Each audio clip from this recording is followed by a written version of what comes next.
Assalamualaikum warahmatullahi wabarakatuh. Selamat pagi anak-anak. Hari ini kita akan belajar mengenai tema 8, subtema 1, pembelajaran ketiga. Nah, sebelum kita mulai pembelajaran, bagaimana nih kabarnya hari ini? Mudah-mudahan selalu sehat dan selalu dalam keadaan semangat ya. Sekarang kita berdoa terlebih dahulu yuk. Berdoa selesai. Jangan lupa untuk menyiapkan alat tulis dan buku tematiknya ya. Pahlawan pembelajar siap berprestasi. Dimulai ya. Baterai jam dinding di ruang tamu sudah usang. Baterai jam dinding harus segera diganti. Ayah meminta Udin untuk menggantinya. Udin bersedia untuk menggantinya. Nah, di sini ada gambar yang harus diamati oleh anak-anak dan ada percakapannya. Hati-hati ya, Nak. Jangan sampai jatuh. Kalau terjatuh bisa terluka. Jam dindingnya pun bisa pecah, kata ayah. Iya ayah, saya akan berhati-hati pegang mejanya yang kuat ya ayah. Nah, itu adalah salah satu percakapan dari ayah dan Udin. Lalu, bacalah kalimat-kalimat berikut dengan benar. Yang pertama itu ada, kalau terjatuh bisa terluka. Nomor kedua, jam dindingnya pun bisa pecah. Nomor ketiga, iya ayah, saya akan berhati-hati. Coba perhatikan penggunaan tanda titik. Nah, pada beberapa kalimat sebelumnya, tanda titik selalu dibubuhkan di setiap akhir kalimat. Selain penggunaan tanda titik, tentu kamu masih ingat dengan penggunaan huruf kapital, bukan? Nah, diingatkan kembali ya oleh ibu bahwa di setiap akhir kalimat itu harus ditandai dengan tanda titik. Nah, kalau misalnya untuk huruf kapital atau huruf besar, itu dimulainya untuk kata pertama dari sebuah kalimat. Jadi harus huruf besar dulu ya. Nah, di sini ibu punya tugas nih. Tulislah dengan memperhatikan penggunaan huruf kapital dan tanda titik. Nah, di sini itu ada nomor 1 sampai nomor 5. Nomor 1 itu batu baterai jam dinding di ruang tamu sudah usang. Nah, di sini itu masih ada yang salah. Coba anak-anak perbaiki yang salahnya di mana. Ingat bahwa di awal kalimat itu harus ada huruf kapital dulu. Diawali dengan huruf kapital dan diakhiri dengan tanda titik ketika kalimatnya sudah selesai. Nah, anak-anak pasti tahu nih yang mana yang harus diperbaiki.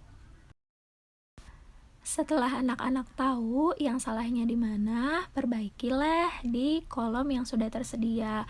Anak-anak tulis dengan kalimat yang sebenarnya atau kalimat yang memang menempatkan huruf kapital dan titik yang baik di sini ya.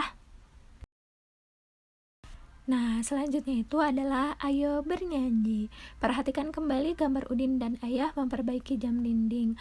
Jam dinding mempunyai lonceng. Lonceng akan berbunyi ketika jam menunjukkan pukul tertentu. Nah, di sini ibu punya lirik dari lagu Lonceng Ayah. Nah, nanti ibu akan bagikan video bagaimana cara menyanyikan lagu Lonceng Ayah. Lalu anak-anak ditugaskan untuk mengirimkan lagu ini ke dalam bentuk VN lalu dikirimkan ke ibu ya. Ibu tunggu karena ibu ingin mendengarkan kembali suara emas dari kalian. Nah, lagu Lonceng Ayah itu harus dinyanyikan dengan nada yang tepat. Nadanya itu harus dibunyikan sesuai dengan panjang pendeknya. Jadi yang panjang jangan dipendekkan dan yang pendek jangan dipanjangkan. Nah, panjang pendek nada dapat dihitung. Satuan hitungnya berupa ketukan. Ketukan yang teratur. Perhatikan panjang pendek nada berikut. Nah, nada 1 itu dibunyikan dengan 1 ketukan. Selanjutnya, nada 6-7, angka 6 dibunyikan 1/2 ketukan dan angka 7 dibunyikan 1/2 ketukan. Nah, jadi seperti itu untuk ketentuan yang memang untuk memperhatikan panjang pendeknya nada. Jam dinding berguna untuk menentukan waktu. Nah, jam dinding mempunyai jarum panjang dan jarum pendek. Tentu kamu masih ingat cara membaca jam bukan? Nah, jadi kan untuk tugas yang sebelumnya itu kita pernah menghitung jam ya. Pasti anak-anak sudah mengerti dan sudah paham cara membaca jam atau menghitung jam. Kira-kira jam di rumah kalian jam berapa sekarang? Nah, sekarang coba perhatikan gambar yang ada di layar. Nah, yang pertama, yang kedua, yang ketiga itu adalah salah satu contoh untuk menghitung jam. Nah, jarum pendek menunjuk angka 10, jarum panjangnya itu menunjuk angka 12-nya, dibacanya itu adalah pukul 10. Nah, lalu jarum pendek menunjuk angka 8, jarum panjang menunjuk angka 12. Kira-kira jam berapa? Iya benar, jam 8 ya, karena jarum pendeknya ada di angka 8.